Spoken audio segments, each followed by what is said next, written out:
Right. Continuing from where we left off before the break, the expression for the generating functional now takes the form which is given in the red box in the continuous case in the continuum. When we take the limit n tending to infinity, the most of the part is self explanatory. The one thing that needs a mention is the integration volume, the capital dxt within the square bracket. Now, this is the standard notation when we talk about path integrals. It represents the integration over all paths connecting any two desired points at the initial point and the final point. All the paths that move from the initial point to the final point, integration has to be carried out over each of these points, each of these paths, and that is why in fact the term path integral has been coined for this kind of integration. It is also of course known as functional integration.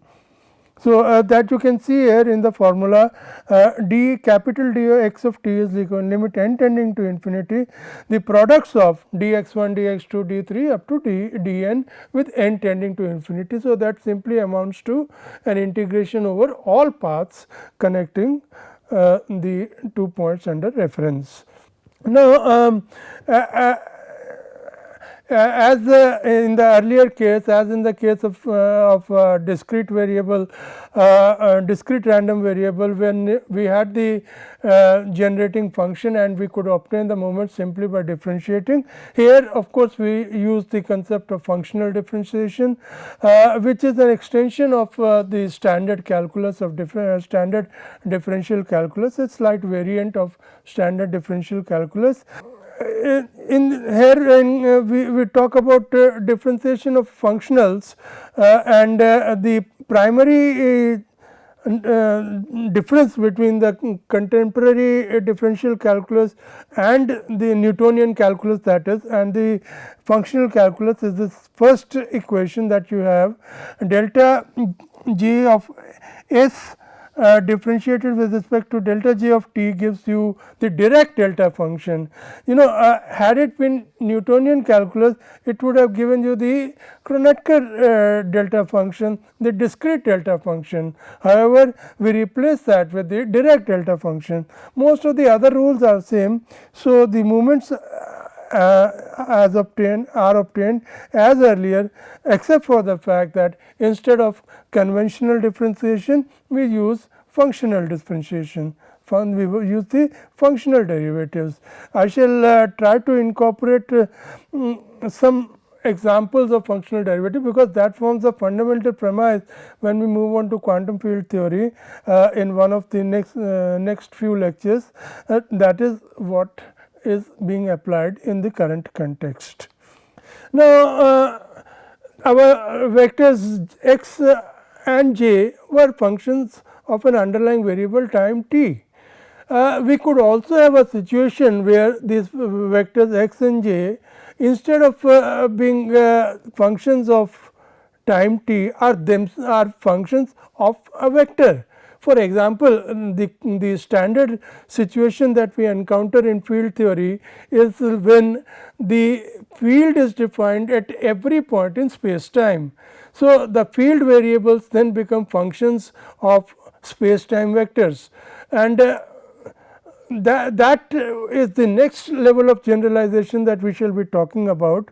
In this case, if you look at this carefully, the path integration has been replaced from x t to the field variable phi. Now, phi itself is a function of x, and x is some space time point. So, that is the next level of extension. X is a vector in itself and phi is a function of this vector. So, that is the next level of extension that we shall invoke when we talk about more about this path integral framework, particularly when we work out the path integrals of various quantities in quantum field theory. Now, again this has been borrowed from physics, in the sense that the probability density function is usually expressed as the exponential of the negative of s, What is S? S is the action functional, and the action functional is itself a function of phi. Phi is a field variable, and x, phi is a field variable which itself is a function of a space time variable. So, in that under that premise or with that assumption, the generating functional can be expressed as integral d phi exponential minus s phi of x plus j phi. Now, recall instead of x of t, we now have phi of x, where x itself is a vector, where there we had x of t where t is a scalar. Now, we have phi of x where x is now taken over as a vector position, and phi of course can have a number of components as well. Right. Now, we approach the path integral solution of the Langevin equation. We have got this equation dx upon dt is equal to f x t. This is the general form of Langevin equation.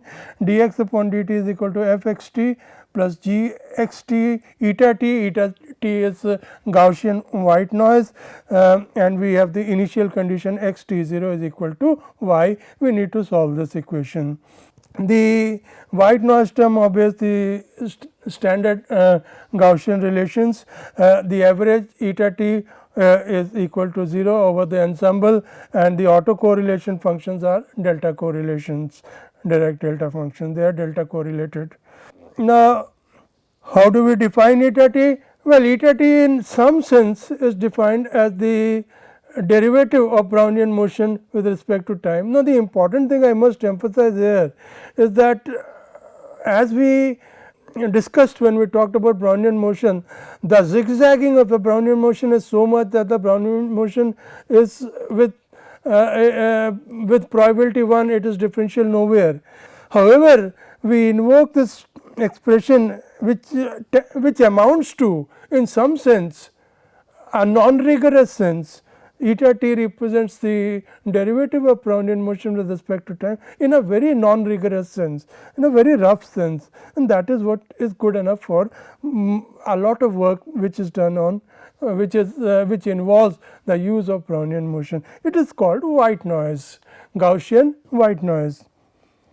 The Ito equation corresponding to this Langevin equation can be written as dx is equal to f is simply multiplying throughout by dt, and we write eta t dt is equal to dwt, the Brownian motion infinitesimal increment.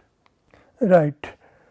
So, our objective now the important thing, there is one more thing, dwt does not depend on fxt or gxt, and this is important, and that means what? That means that xt is adapted to the filtration.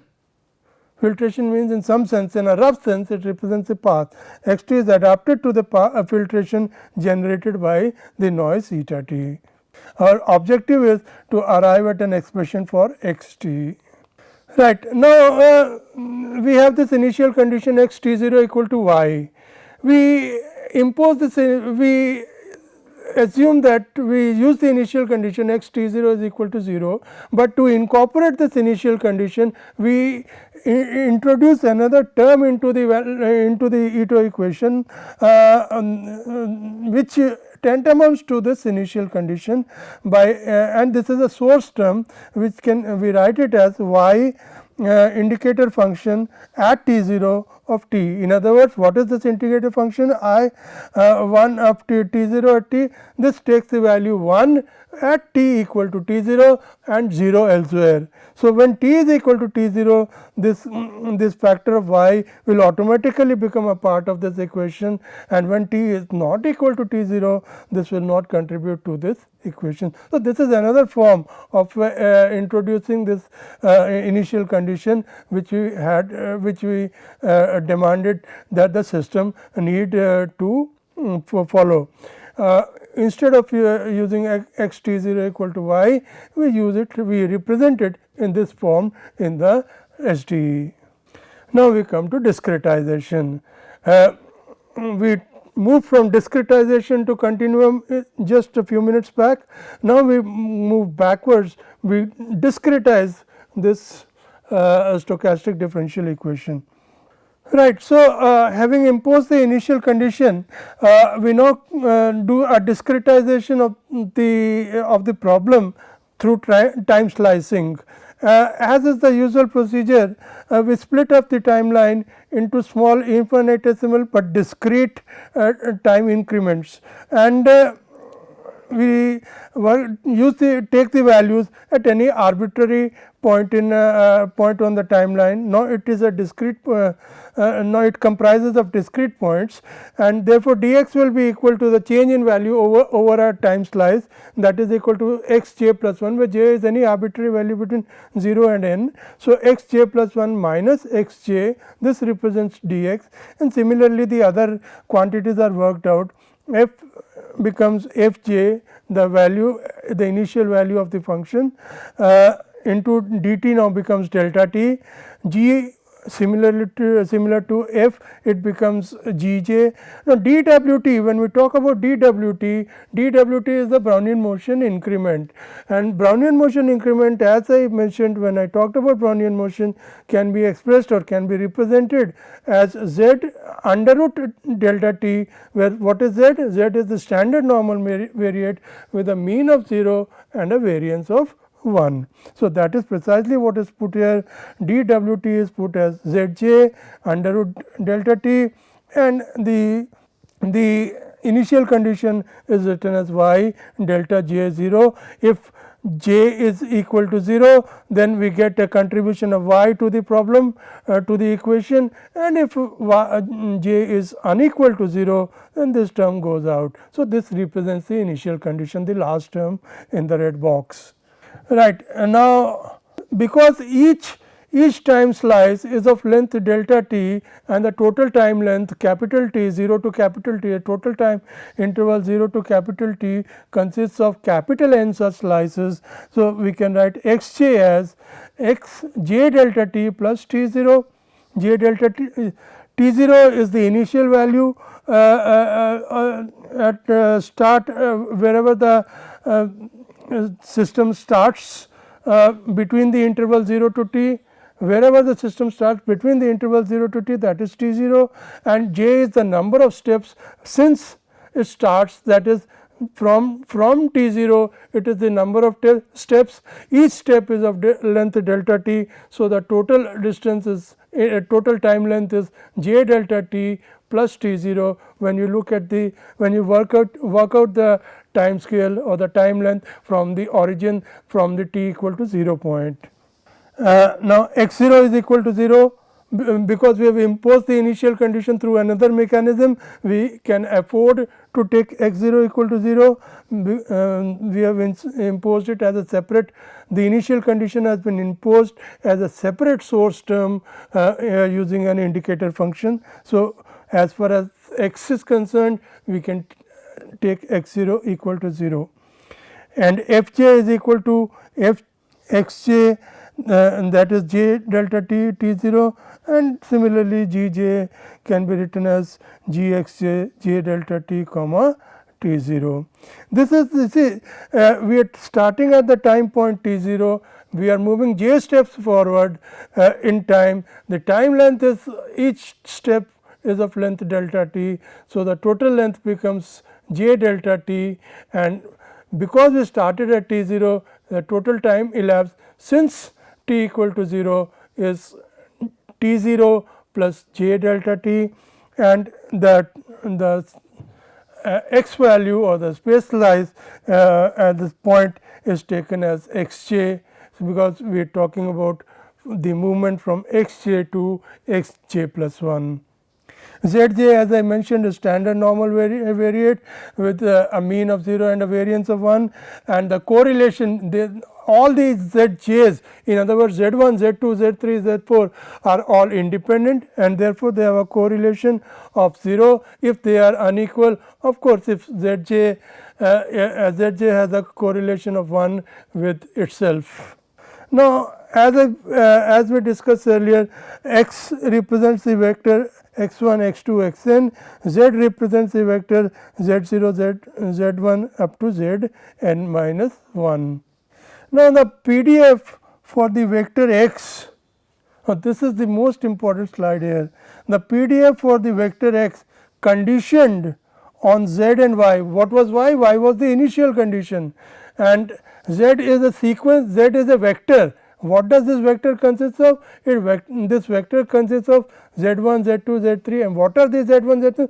These are the random variables corresponding to the various time slices constituting which constitute the total time length 0 to t. Remember, we split up or partitioned the total time 0 to capital T into small infinitesimal slices of each of length delta t, and we introduce these zj variables as normal standard normal variables, zj being the representing the random component in the process at the point j.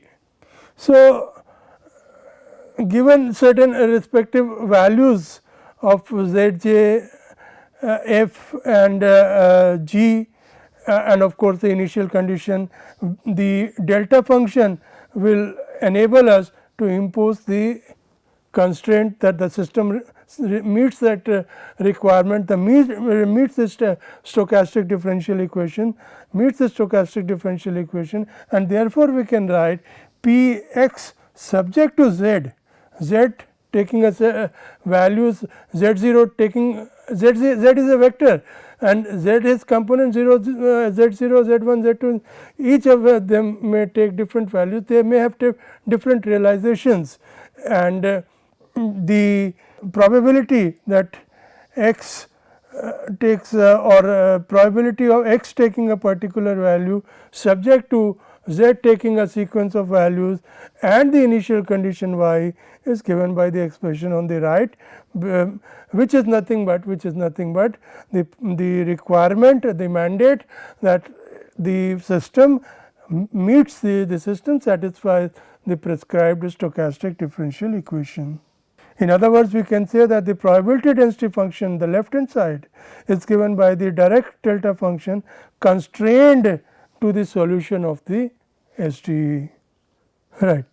So, now our next step is that we have a direct delta function here. We have a representation of the direct delta function, as you will recall, in terms of exponentials, which is given in the blue box here.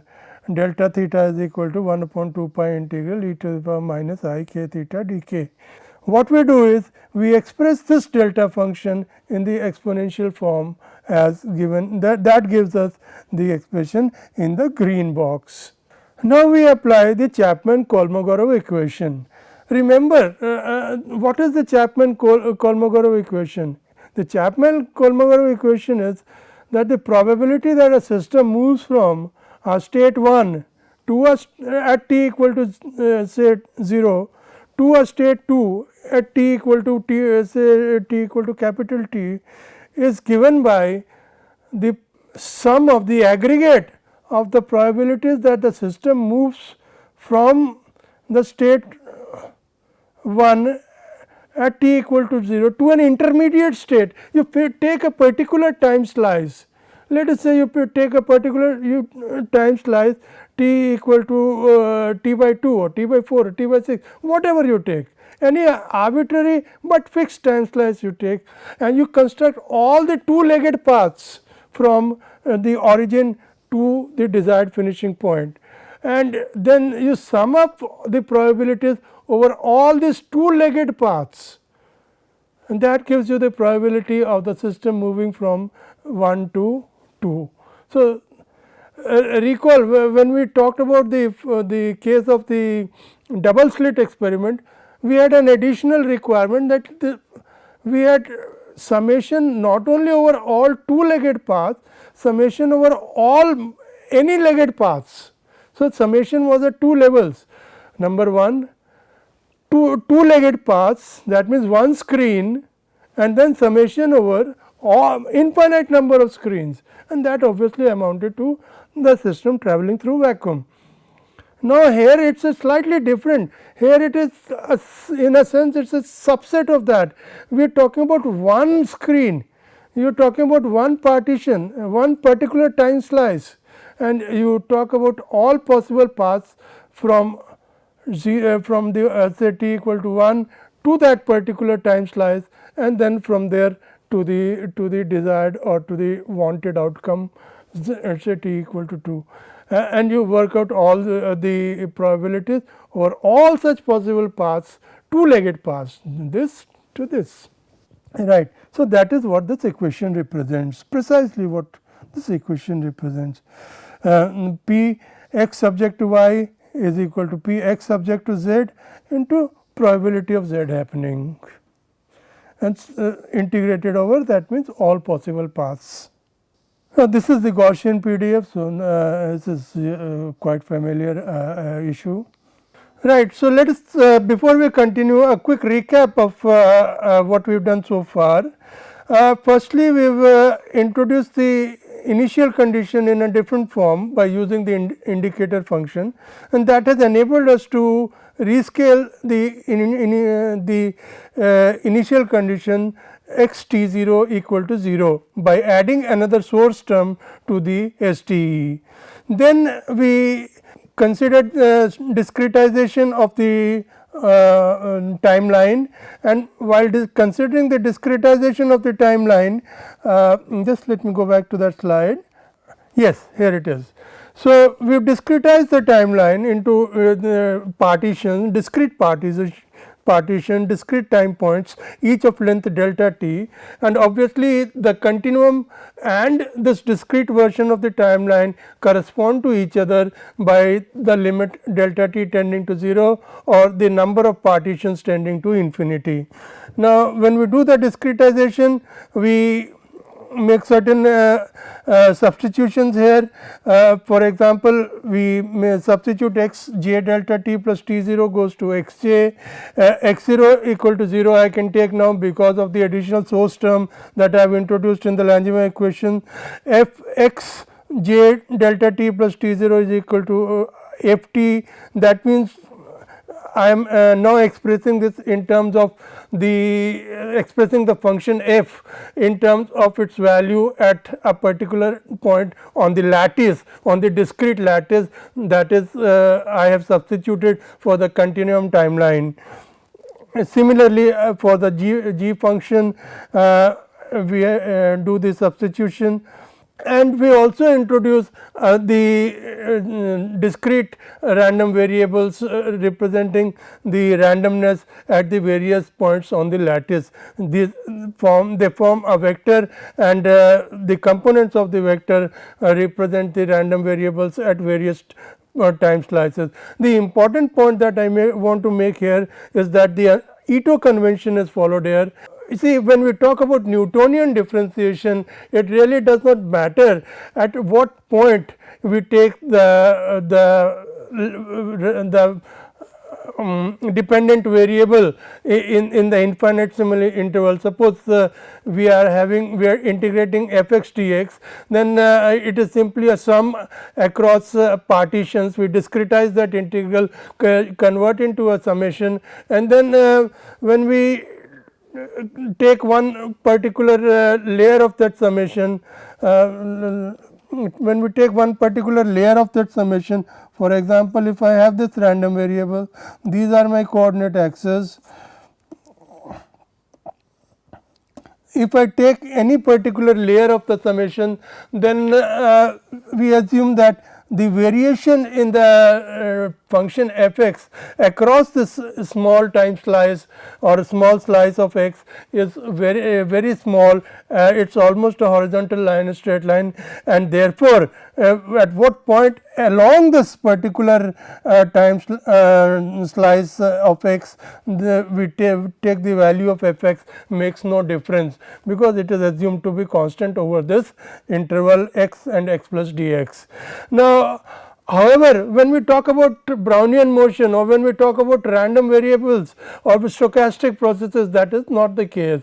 As I mentioned when I talked about Brownian motion, and I showed that a particular realization of Brownian motion, there is so much of zigzagging that howsoever small time slice you take, in spite of that the zigzagging is so much that we cannot approximate the value of the Brownian motion by taking its initial value. We have got to follow a certain convention. Either we take its value at the initial point, the point of initiation, say t, or we take a midpoint. These two conventions are usually followed. The first gives rise to what is called the Ito calculus, the second gives rise to what is called the Stanovic calculus. So, we follow the Ito assumption here. That means, we use the value of these functions at the initial point of the time slice. Therefore, when we talk about the function f and we talk about the function g we are taking their values at fj, not fj plus 1 or not fj plus 1 upon 2. We are not doing that. We are taking their values at the beginning of the time slice. This is important. We need to take care of this. This is called the Ito convention, and it shall be used again later on, but this is important point that needs to be noted when we talk about discretization in the context of functions that involve stochastic processes or stochastic variables, right. So, therefore, what do we have? We have the probability distribution of a vector x subject to a certain distribution of the vector z. Remember, z consists of n components of random variables, each of which is normally distributed with a mean of 0 and a variance of 1, standard normal variates. Each of these z's are standard normal variates, but remember, this is a vector and it has n components, just like x is a vector which has n components, and this is given by a product of delta functions which represents the constraint condition. So, the probability density function is the direct delta function which is constrained by the to satisfy the stochastic differential equation. This is very important. In other words, across every infinitesimal time slice or time interval, that stochastic differential equation needs to be met, and the product of all the delta functions gives us the probability density of occurrence of x, vector x subject to the vector z and the initial condition y. Then we express the direct delta function in terms of the its Fourier representation, the exponential form, that is, which is given here in the blue box. When we substitute this, we get the expression which is given in the bottom of your slide. Nothing much, we simply substitute the Fourier representation of the delta function. Remember, the red box shows you the expression for the probability of x subject to conditional probability of x subject to the probability of z and the initial condition y as a delta function. We are simply substituting this delta function by the Fourier representation of the delta function. Now, we apply the Chapman-Kolmogorov equation. Recall, when we talk about the Chapman-Kolmogorov equation, we pick up a time slice and we sum across all the possible states that start from a certain initial point and that terminate at any point. In other words, the probability of moving from a given initial state, say x say 1 to a final state 2 is equal to the probability of moving from state 1 at say time t0 to another number of states, say at time t2, and then moving from the state t2 to states at time t2 to the state 2. In other words, we are summing across all two-legged paths whose first leg terminates at a common time slice, and then from there the second leg starts and terminates at the destination, that is the state 2. So, all the this is my state 1, say this is my state 1, this is my state 2. If I impose a time slice here, let us call it T2, then the probability of moving from the state 1 to the state 2 is the sum of probabilities of all the paths that move from state 1 to the intermediate state which is represented at time T2, and then from there it moves to the state 2. That is precisely what the equation in the blue box represents. Now, when we substitute this Chapman-Kolmogorov equation, we get this expression. And we also use the Gaussian distribution for the z's. Remember, z's are standard normal variates with the mean of 0 and a variance of 1. So, we can use this Gaussian distribution. So, we now do two maneuvers. One maneuver is that we use this Chapman-Kolmogorov equation, this particular equation. Now, please note this, now we are having the probability of occurring of x subject to the initial condition y, because we have summed over all possible z's.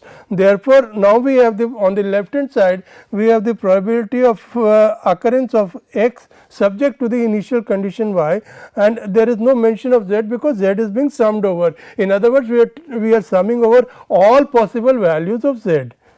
So, P Zj is the probability distribution of the standard normal variate.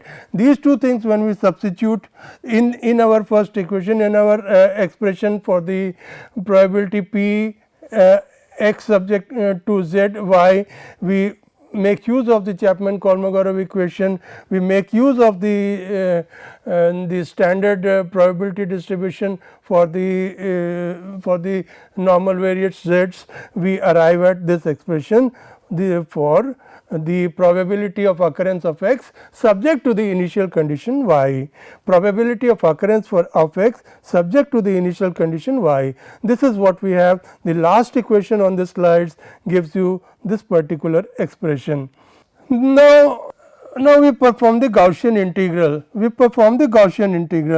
Please note, if you look at this carefully, if you look at the expression for the probability of x subject to y, we can collect the terms which contain the elements z's, which contain the remember z is a random variable, it is a Gaussian random variable. So, we can collect together the terms which contain z, and then we can integrate over z as a Gaussian integral, and what we get is this expression at the bottom of your slide. Of course, in this expression we have multiplied and divided by delta t for a purpose which shall become apparent in the next slide, but for the moment we have multiplied by delta t and we have divided by delta t.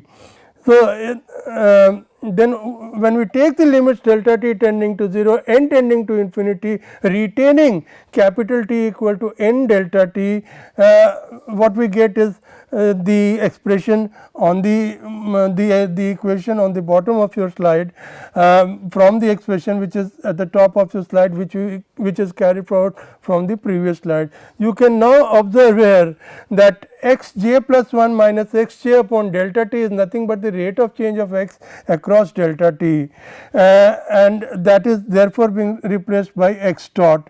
We are also making a substitution of the variable, we are introducing a new variable x tilde t to represent the variable k j, and the rest of and of course, the integration volume. The integration volume is now over all paths, over all k's. As you can see here, it is the product of all k's. We represent it in a different notation because we are replacing k by x tilde t, and therefore, we are replacing this integration volume product of dkj's by the path integral, which is represented by the square bracket capital D x tilde t. Right, we will continue from here.